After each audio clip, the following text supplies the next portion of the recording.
Hi, Hey Rob, how are you? I'm fine. How are you? I'm doing good. First of all, congratulations on the fantastic new album, The Dream Calls for Blood. Thank you. Thank you very much. How has the response for it been thus far from what you've seen? It's been amazing. It's been great.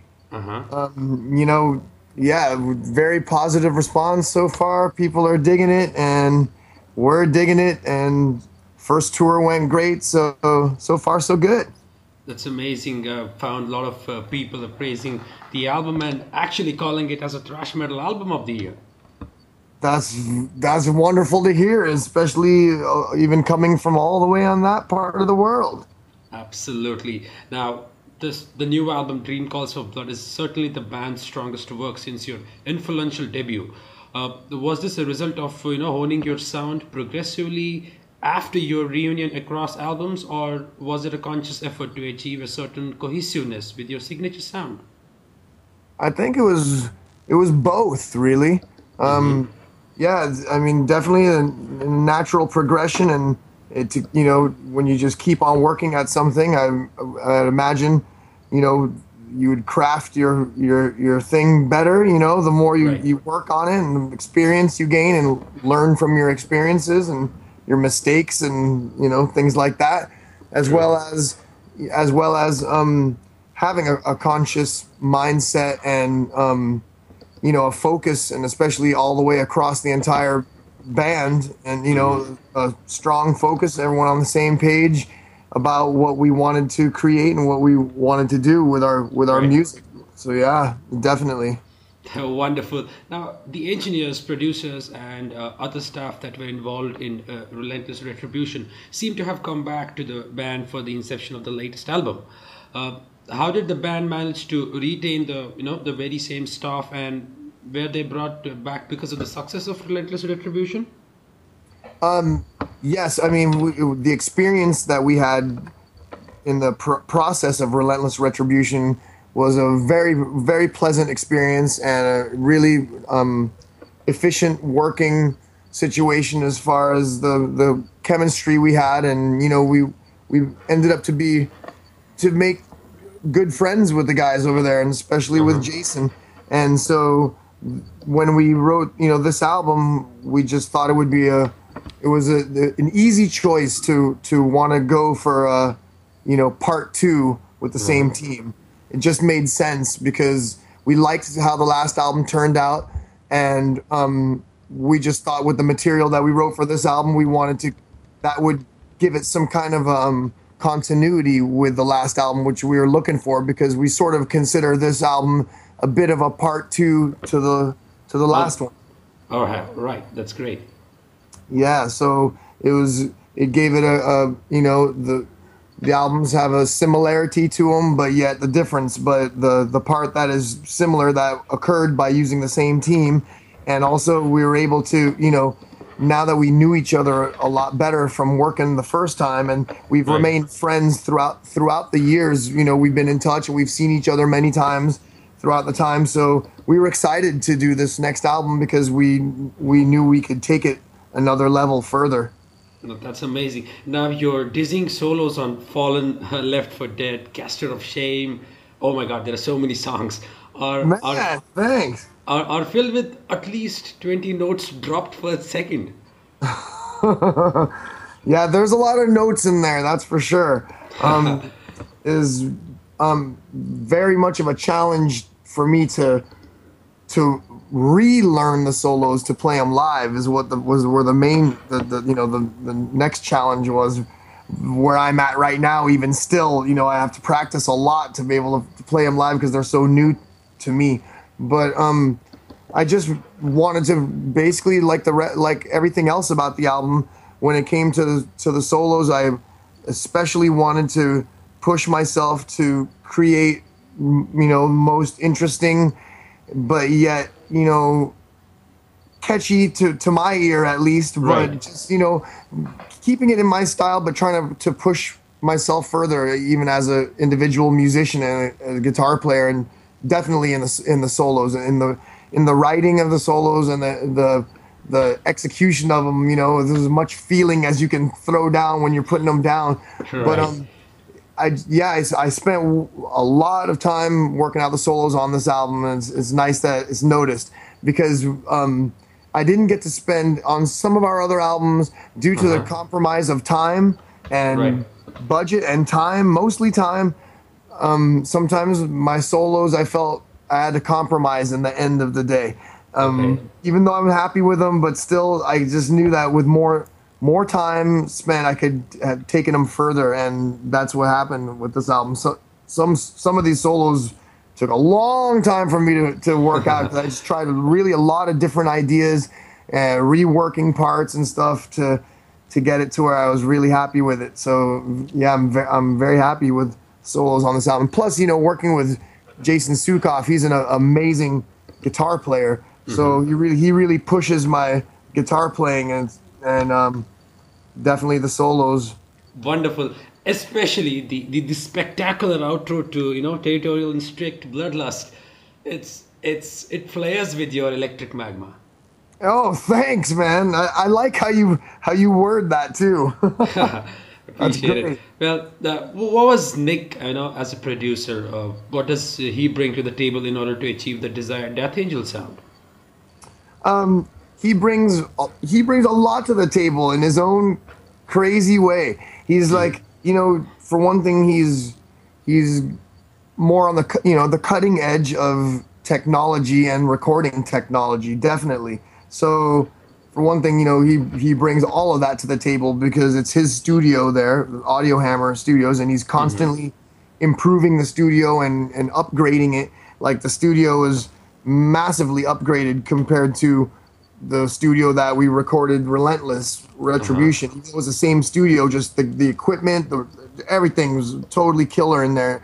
And so he brings all the technology and the recording equipment and the knowledge of how to run that gear, the engineering skills in the studio, and then I'd say on top of that, what he brings to the songs, like as far as the structures and the ideas that we play off each other. I'll play him all the demos and stuff that I do, all the pre-production here in California, and then by the time we get out there, we're listening to those recordings and stuff, and then we'll just bounce ideas off each other and try different things if something sounds cool here or there and whatnot, and then finally in the actual recording, he's in there, while we're doing takes and stuff, and he's definitely open to give his opinion of ideas, and when we're throwing down takes, vocals especially too, when he's in there, and just giving basically his ear and lending his ear and his professional opinion, and and we definitely open up to each other's suggestions, even though we'll totally fight about things in a fun way and make fun of each other's stupid ideas. But that's what's good about it, is we're really comfortable with each other, so we can joke around and talk shit about each other's part or whatever, and you don't take it personally. You could just like laugh it off, and like then you know what they mean. And then so when you have that kind of thing, you just have an added extra element with somebody with another ear, an outside ear to the thing that you've just been sitting there listening to for months and months, and you don't hear it the same way anymore sometimes. And so it really works out good in a collaboration that way. We have It sounds like a great teamwork, between the members as well as the producer. It absolutely is, and it's unlike any experience of teamwork like that I've experienced in any of our albums. So it was nice to repeat that same experience again, and sure enough, we did even take ourselves to higher heights and deeper depths, and even lows as well. Absolutely. When I listen to the Dream Cause of Blood, it actually reminds me of the Ultraviolence a lot, except that the songs display a great degree of technical endurance. How does the band balance technicality with the incorporation of hooks and catchy songwriting ideas? Well, that again, I guess, has something to do with experience, doing it a lot, and spending a lot of time just spending time checking out what it is that you're creating. Like, you just dig in. Mostly in the beginning, it doesn't have anything to do with the technical part of it. Like it's mostly all about feel and conveying emotion into music, basically. Right.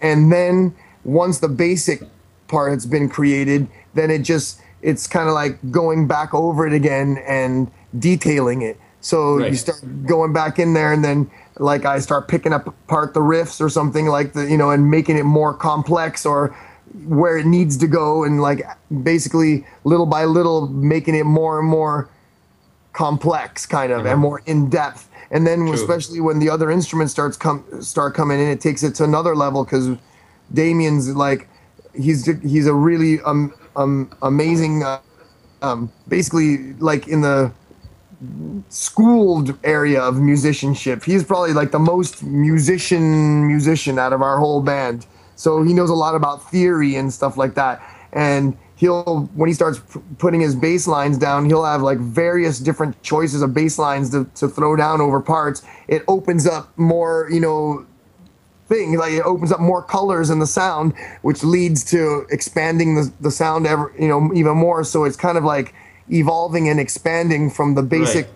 The basic element though is mainly coming from just the heart. Like it's when things start off, it's more barbaric and less technical in the beginning of when the songs are written, but they just end up evolving into what they will eventually be. Absolutely. But the most important part, of course, to me is still the basic root of the song, like the song itself, the message in the song, the feeling that you get by the mood of the sound of the song. Then the second important part is to make it fancy and technical or something. But that's also fun because it makes it fun to, it's a lot of ear candy and it's fun to play, and it makes it not so sterile. Like it starts making it more original and signature when you start adding more of your own like hooks and stuff inside it. So it's a process, man. It's a long process. It takes a lot of time, but if you wanted to, how far, like you're saying, the difference between ultraviolence and that, the ultraviolence was like, it was like mostly all feel and less of the technical, right? Yeah, because we didn't know any better. We were like playing as technical as we thought we could play at that point in time. Right, absolutely. We were just kids doing that. So now later on, it gets more complex, where you got to break it down more and live up to the experience that you possess. Absolutely. Now, since we're talking about Damian, when I listen to Caster of Shame, it's more like Damian plays follow the leader with ease on this track, no matter how often you threaten to bust loose for him. Yeah, I can see that. Yeah, it's in such a way that Damian may be one of the metal's immediate unsung heroes on bass. He's that freaking good on this album. Oh yeah, he's coming on the scene, man. He's definitely making his waves in music and it's killer to see him progress the way that he does, and at such a fast rate. This dude's like totally devoted to music. When we're on tour, he seriously sits there and plays his bass throughout the day for hours. Like he'll easily play 4 to 5 hours before we even play our 90-minute set. Like then later that night he'll play another 2 or 3 hours after we play. Like every day. It's unbelievable. Amazing. So he's dedicated, and he puts the work and time in, because you gotta put the hours in. It's part of it. Absolutely. Now at the other side, there are songs like Scubas that are more groovy and slow. Were there any specific inspirations for these type of songs that step away from traditional velocity-driven thrash metal tempos? Yeah, I mean, they just come as they come, though. There's so many different influences that we have musically. Musically, we love so many different kinds of music that it's it's the fact that we play metal is even like, if you would hear us listening to music, it would be so diverse that you wouldn't expect that our music would just come out so heavy as it does sometimes when you listen to the other things we listen to. But the thing is, we all play like different kinds of music at different points of time to explore different sides of music. Like we don't only all play in Death Angel and that's it. Like so as musicians, everyone in the band's pretty diverse and various styles that they like to play. So, I don't know, it just comes together and it just is what it is, I guess. It's amazing. It's amazing. It looks like the every crevice of this album is massive. Even when riding mid-tempo on Detonate before its blazing finish, the Dream Calls for Blood is simply tremendous. Thank you. I very much appreciate those monolithic words that you're giving about our album, and it feels really good to You're welcome. to see that people like it that way, because we definitely went really, really deep to create this album. Not to say that you don't on all the other albums, but comparing this album to all the albums we've done, we were on a specific mission to make an album that we hope people would say with such a thing that they would compare it to the Ultraviolence, which lots of people use as a standard of our Right. album, and it's really against the odds to create an album that could be compared to your first album so much later in your career. A lot of people act like they think that their album might be that way, but when you hear it, it's really not. So Right. we just put ourselves to test, within ourselves. We felt like we were at that place in time that this was the album that was going to happen right now. So, we didn't spare any minutes of how hard we worked on this album. So it's like proof of, if you work really hard and put your heart and soul into something, it's not easy to do, but in the end you can, come up with something that's worth listening to. Absolutely. So, there you go. So we're going to definitely be supporting this album for quite some time live on tour. That's amazing. Now we spoke about solos, we spoke about bass, but it's Mark's vocals which are very diverse on this album as well, especially with spoken word segments, high-pitched screams and thrashy barks, all used across the length of the songs. Was it a conscious decision to keep it interesting in the vocal department? Yes, of course. Along with everything else, the vocals were, right in sync with everything and the way the music was going. So it had to be that way. And Mark really came up with some killer lyrics and really, really intense and awesome delivery, Right. and putting every bit of, catchiness and the hooks where they need to go, but without, compromising any of the emotion that needs to be delivered the way those words need to be said, spoken, Right. screamed, or sung. And Mark delivered on all ends, and I'm just really, really impressed with the vocals on this album. They're definitely firing at the same pitch of high octane intensity as every Right. bit of the music is. So it's a perfect matchup on this album. Perfect. In fact, his confidence is hardly in dispute, and he's as much a force on the album as anyone in this lineup. For sure. It's some of the best work that Mark has ever done. No, easily. You can easily hear it. He's got so many different ways that he's singing on this album. It's really diverse, but they all approach, they all are used in the right spot to deliver the emotion and the lyric the right way. Right, wonderful. Now, Death Angel's albums after Ultraviolence, subtly but noticeably experimented with other elements outside of conventional thrash metal sound, such as, dabbling with crossover punk elements or fun-like slap bass lines and riffing. So, what influenced the band to experiment with such, eclectic or diverse elements? Just the music that we were hearing, the music that we were discovering constantly. And between one album to the next, that's, at least a year or 2 years of time that happens. And Right. you discover a lot of music in that time, and being on tour and different bands and all kinds of stuff. So, we were never shy about letting the music that we were currently being influenced by, enter our songwriting. So Right. we welcomed different sounds and stuff into our songwriting because we just like the idea of keeping it fresh and incorporating different and new things and pushing yourself to not, sounding the same all the time or whatever. That was like what we were thinking about that. So Right. we totally just, let it into our music and part of our sound, which in some cases I think worked out really killer, and in some cases maybe not so killer, but either way we did it anyway because that's what we wanted to do and that's what we were feeling at the time. So what you create is what you're feeling at the time.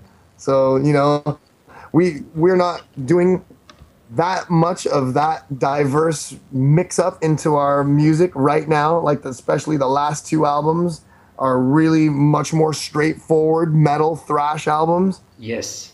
And yeah, we're definitely doing that on purpose because that's what we're feeling right now. It's not to say that we could never do other sounds into our music again. Who knows what the future holds, but that's just what we're feeling right now. So we're really, focused on that sound and using, different styles within the parameters of thrash and metal. Absolutely. Now, you gotta tell me this. Are you writing a killer acoustic song on your guitar right now? Oh, no, I'm just tinkering around while I'm doing the interview, and it's comfortable. So I with thought in hand. the songwriting has already started for the new album. No way. We're just oh my god, we're in a 1 week break right now between tours. We just completed a month-long tour of North America, which was the first, leg of the tour for this album. And so now we came home for just under 2 weeks. We have a week left. We leave exactly in a week from today to go to Europe and do another month in Europe. So I just got home from tour this week. I took a couple days off from touching the guitar, and so now I'm just getting guitar back in hand because I don't want to have to ramp. The longer I don't play, the more I'm gonna have to practice again to be able to play live again. With the new songs, it's very challenging, and we have a lot of new songs we play live. So I really, I just got to get a guitar in hand and let the fingers move around over there. Right, absolutely. Now here's something, an important, perspective of what I felt about your each album. So it's more like, each album after your reunion has been better than the one that preceded it. How do you have to say about the place the band is in right now? Is it a healthy place in terms of both your preferred and desired sound and your place in the world of metal at large? Yes, it is actually. We're in that spot where we're very excited right now, and so hopefully what's going to happen here next is we're going to come on strong and start just whatever moving up the metal totem pole. So I mean, that's it's also fun, music and being involved in touring and putting out albums and stuff. You're like, we kind of look at it like it's like a league, like if we're playing professional sports, you're trying to go you're trying to get in the playoffs, you're trying to get in the championships for whatever that is. Whatever that is in music, you just want to move forward and like make things bigger and better for your band and for your music, and to continue playing music and everything. That's the goal. Yeah, absolutely. So here we are, the band is in a really good place. Personally, we're just really strong right now, and I'm very thankful for that because, we've been through a lot for decades and decades. Absolutely, right. Yeah, and you go through different points of time with your band and personally and everything else as it evolves around things, and there's lots of ups and downs. For every up, there's an equal down. Guarantee that. But you normally just hear about the ups. You don't need to be bothered hearing the complaints about the hardships of things. But in the end of the day, right now, we're, not that there isn't hardships going on, but we're just used to it by now. And through our experience, we just put ourselves into a position where we, through hard work and determination, we think we're going to get some and satisfy ourselves musically. And so we kind of put ourselves into that position over the last two albums. So we feel confident with where we are musically, and we're really proud of our new album, and we're having fun playing music together as a band. As we're having a blast on stage, rocking together, and Amazing. The new songs are just getting tighter and tighter live because now that we've been playing them live, and for us, it's really exciting to come out and play a lot of new songs in our set, and just blast the fans with the new songs. All right. They go over well live, and even though people aren't as used to them yet, they will be soon enough. And our set too right now is very interesting because not only playing a lot of songs off the Dream Calls for Blood, but as well as the old songs that we play. Right. We're mixing up we're not playing a lot of the same tracks that we were over the last 3 years. So we brought out like different songs that we haven't been playing live. So that's different for fans that have seen us lately.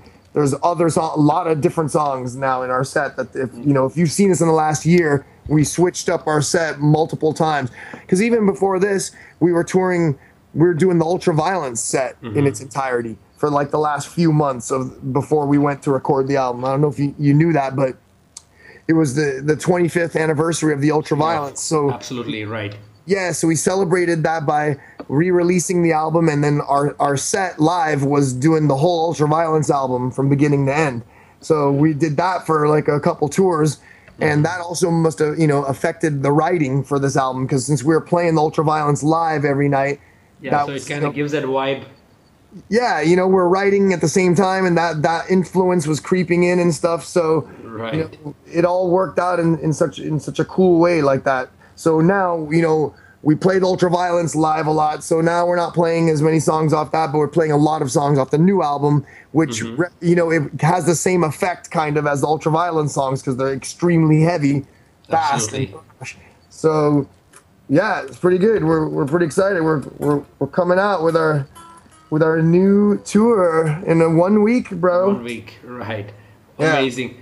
That's great. Now, how did the departure of Andy and Dennis affect the rest of the band? Did it bring down the morale of the band at some point, or did it only further fuel the fire of the band? Well, it did both. It initially brought down the morale in a big, big, big way. I mean, big way. But then the eventual process of healing from that, and then reorganizing and then coming back stronger was even fueled by that. So it's both. It was it again, that was like an up and down thing. So it was such a low that, but the how low the depth was that much stronger of a catapult upwards coming up from that, shooting you upwards even more powerfully because you had such powerful things to overcome. Absolutely. Now, you guys are touring Europe next week onward. So what other geographic areas are you touching upon? We're going to do Europe for a month and come home for the holidays. And then we go out in February. We're going to do like 2 months in North America again. We're supporting Children of Bodom. Wow. So jam-packed 2014 ahead. Definitely. Many other things are being booked right now, but they're not completely booked, so they're not confirmed or anything. But we're currently booking Southeast Asia and Australia. I think we're going to do a festival in the Philippines. Wow. Various things. I'm sure we're going to be very busy throughout 2014 at least. Wonderful. Now, since you mentioned Southeast Asia, what are the prospects of the band coming to a country like India? It would be amazing. We're, a band like us, we're completely warriors of the road. So, we love to play anywhere and everywhere that we can. If someone will have us, and if it's worked out through, the agents and the promoters and everything, then we'll be there. So the only reason we're not playing anywhere is just because the right offer or situation hasn't been arranged yet. But us as a band, we're just excited to come and play everywhere. Especially, we would love to come and play there in India. It'd be amazing. It'd be such a total different thing for us, and a completely other place that we've never been able to be fortunate to come to and and meet fans and check out the music scene, the culture, and see how the show goes and the energy. We'd love it. That's amazing. Now, all of our hearts are permanently scarred after Jeff Hanneman's death. Now, you guys have been together from past 3 decades. So, what change have you experienced in yourself, as an individual ever since Jeff died? Well, I mean, of course, I listened to Slayer from day one of my thrash discovery, but and we've played with Slayer many times as well. So of course it's horrible news, like, and terrible, sad situation. And my bro Gary is the person who's playing in Slayer in place of him, and who's been for a long time, and so it's very close to home and stuff. So pretty brutal situation, man. I mean, I didn't really know Jeff too much personally myself. I only barely met him a couple times. I never hung out with him or anything, so I didn't really know him personally. So, I wasn't affected on as deep of a personal level as someone who knows somebody that personally, of course, but just the overall man, the overall thing of the loss is just, yeah, it sucks, of course. Absolutely. Well, Rob, Dream Calls for Blood, gave us the robust and perfect harbinger of thrash. We would like to thank you, for spending some time with us on Metal Wani. Really appreciate your support. Oh, and we appreciate your support as well. I thank you. It was a very nice interview. Thanks, Vitek. Thank you so much.